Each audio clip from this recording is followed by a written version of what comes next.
All the conversation right now in this country, whether it's the government shutdown or the fact that open enrollment is right around the corner for 2026 health insurance, is that topic. How much is it going to cost?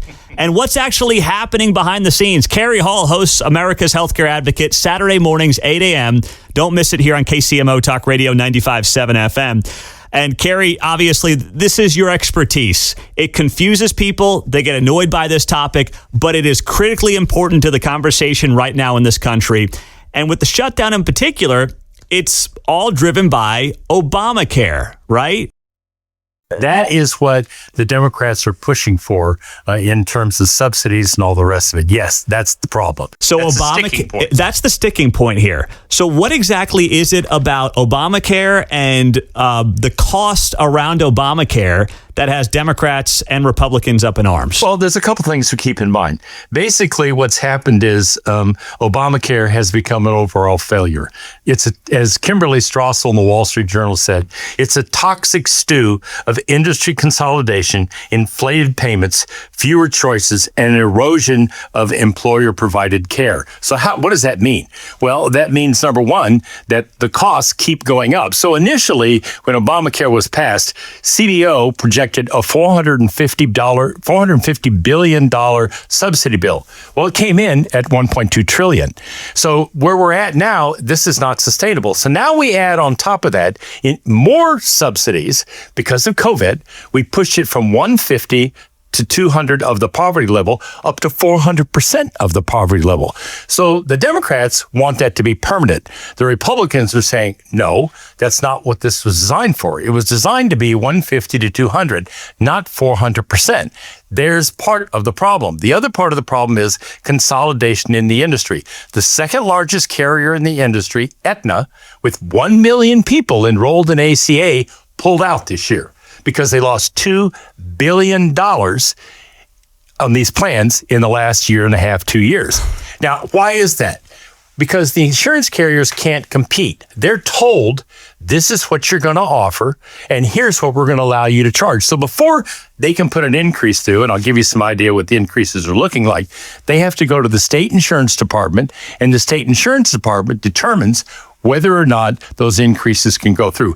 Not the marketplace. Not the marketplace. And they can't sell across state lines. So Kansas is isolated to Kansas, Missouri is isolated to Missouri, et cetera, et cetera.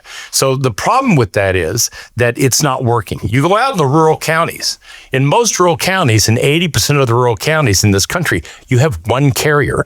Carriers refuse to put their policies in those places because they don't have enough people and it's not going to work for them. So that's what's happening now. So let's talk about this from the standpoint of if you have an employer who covers your insurance or at least partially covers it, this is not about you. This is about the self-employed person, the person who is above the poverty line, doesn't have employer health care coverage, who uses Obamacare or, as you call it, ACA. So those two terms are intertwined or interchangeable here. There are about 44 million people who right now use the ACA, use Obamacare. They're the ones we're talking about here. This is a lot of Americans, though, Cary. So this is going to impact a lot of people, and it seems like there's a lot of politics at play. But the failure that at least the Democrats fail to acknowledge is that the broader and the bigger this system and the program gets, the more of a failure it's becoming, and it's actually hurting the people it was intended to help. That's exactly right. No one ever intended to have this at 400% of the poverty level, giving people subsidies making $200,000, $300,000 a year. That's crazy. That was. But here's the problem: 52-year-old male, real estate broker, very successful in Leawood, Kansas, paying $3,100 a month for himself, his wife, and one child, moves to a plan that is not an ACA plan offered by a private carrier, and he's paying $1,300 a month. They're not regulated by ACA. This particular plan is regulated by the Department of Labor, and it's a totally different kind of plan. Point is, there's no competition in the marketplace because they can't compete. They're not allowed to compete. They have to comply with the government regulations that tell them, I'll give an example. You're 55 years old. You're paying for maternity insurance.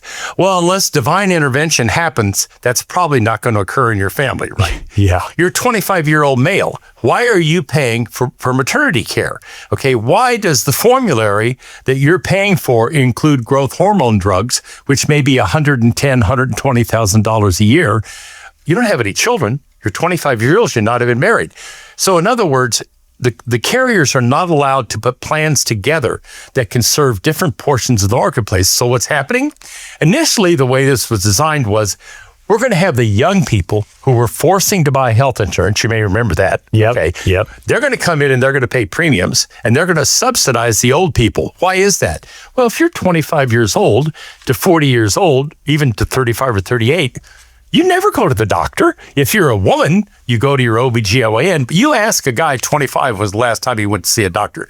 When I broke my arm playing softball. Yeah, as a kid, yeah. Well, the problem with that is it's failed. Okay. A lot of these young people have just walked away and said, sorry, I'm not doing this. Okay. And they're not doing it. So now you have those numbers declining. It's the sick people that are on the plan, and we're in a death spiral. This is going to continue to happen until it completely implodes and doesn't work. This is, in many ways, a Ponzi scheme similar to Social Security. The difference is you can't get out of Social Security. That's what I'm hearing here from you, Cary. That's exactly what it is. So how does this all end with the federal government? And not that I'm asking you to predict the politics of this, but whether it's short term or long term, with Obamacare now being around for, about 15 years, what's the end game here as someone who knows the healthcare industry as well as you do? There has to be a reform. There has to be Look, Barney Frank said when they passed Obamacare, the door is now open. We're going to kick it in. We're going to have national health care by Medicare within 10 years of the time we put this in place. So the end game was never this. The end game on the Democrat side was to put in place a national health care system like the UK, like Canada, like other countries. People in this country don't want that. They want to make their own damn choices, okay? They want to go to their doctor. They want to go to the doctor they're being told to go to. So there's going to have to be reform. The question is, as it always is, Pete, when will the politicians have the guts to do what they need to do? Medicare is going broke. Social Security is going broke, okay? And there's no solution. It's not being fixed. It isn't rocket science. But this stuff is not rocket science. It's simple enough to do. Open the marketplace up, deregulate this stuff, and let the carriers compete for the actual business and offer plans that appeal to young people and other plans that appeal to older people and make some sense out of it. But that's not what we're doing. One size fits all. Everybody has to wear a 41st size overcoat. It doesn't work.